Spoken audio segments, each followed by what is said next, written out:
What happens when the richest country on Earth spends more than it earns, every single year, while the gap keeps getting bigger?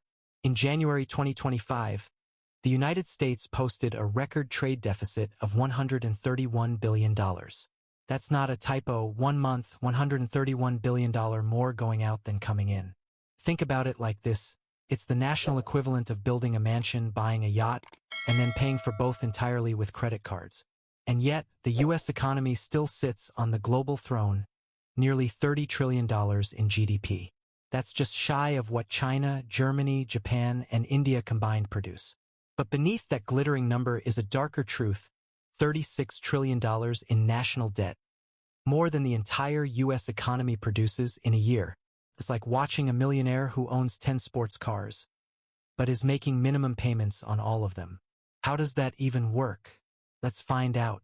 Before America could dominate global trade, it needed something basic: its own money. The word dollar isn't American at all. It comes from the thaler, a silver coin from Germany's Bohemia region. And before that, the young United States actually used Spanish silver dollars as its currency. Imagine a superpower in the making running its economy on imported coins, like the 18th century version of borrowing your neighbor's Wi-Fi. That changed in 1792. George Washington signed the Coinage Act, and Treasury Secretary Alexander Hamilton designed the U.S. dollar we know today. Hamilton didn't just create a currency, he built the foundations of America's financial system. Minting coins, regulating banks, setting credit policy. Ironically, the man who birthed the dollar didn't get to see its full power. He was killed in a duel with Aaron Burr in 1804, just 12 years later.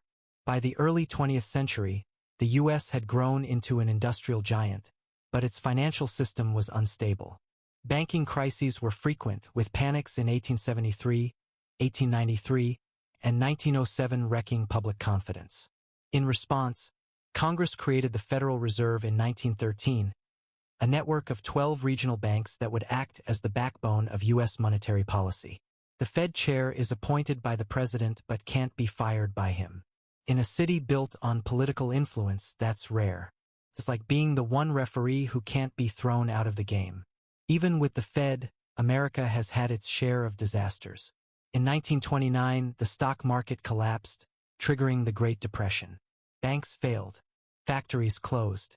Unemployment hit 25%. Bread lines stretched across city blocks. It took the industrial boom of World War II to revive the economy, mobilizing millions of workers and transforming the U.S. into the arsenal of democracy. But history repeated itself. In 2008, the housing bubble burst. Reckless lending, complex financial products, and weak oversight created a global meltdown. Trillions in wealth evaporated.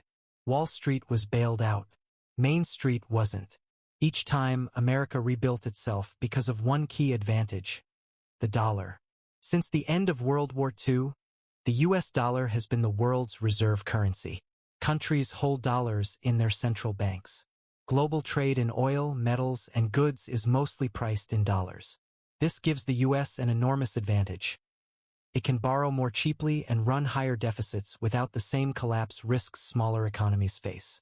But it also creates a temptation to spend more, save less, and assume the world will always buy American debt.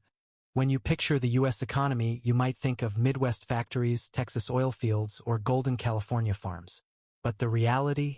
80% of GDP comes from services: healthcare, technology, finance, education, entertainment, yes, even Netflix.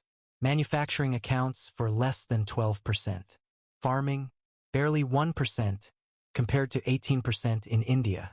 Immigrants play a huge role. 12% of Fortune 500 CEOs were born outside the U.S., many from India and China.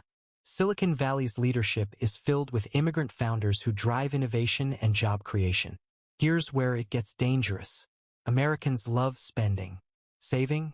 Not so much. In 2023, there were 1.17 billion credit cards in the U.S., more than 3 per person, including newborns. Credit card debt crossed $1 trillion for the first time in history. And with interest rates between 20% and 25%, that debt becomes a snowball rolling downhill. In January 2025, imports, $401 billion. Exports, $270 billion. Deficit, $131 billion. Why?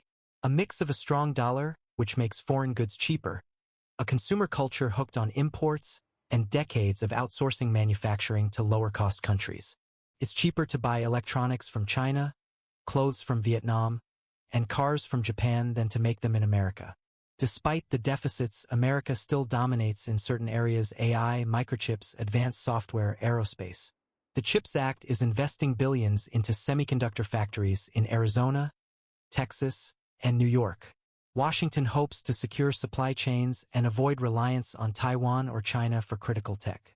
Meanwhile, the U.S. is pressuring Chinese tech giants like Huawei with sanctions, turning the technology race into a political battlefield. Today, America sits at number 1. But PwC projects that by 2050, India will be the world's largest economy. China will be second. The U.S. will be third. The gap won't be about poverty. America will still be wealthy.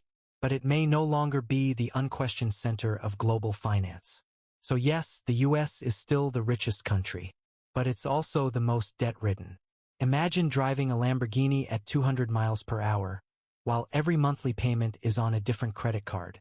The speed is real. The prestige is real. But one wrong move and the engine seizes. The question is, can America slow down, spend smarter, and invest in a way that keeps it at the top? Or will the weight of its own debt eventually force a reckoning? What do you think? Is America's economic dominance built to last, or living on borrowed time? Share your thoughts in the comments. And if you want to keep tracking the world's biggest economies in real time, like this video, subscribe and turn on notifications.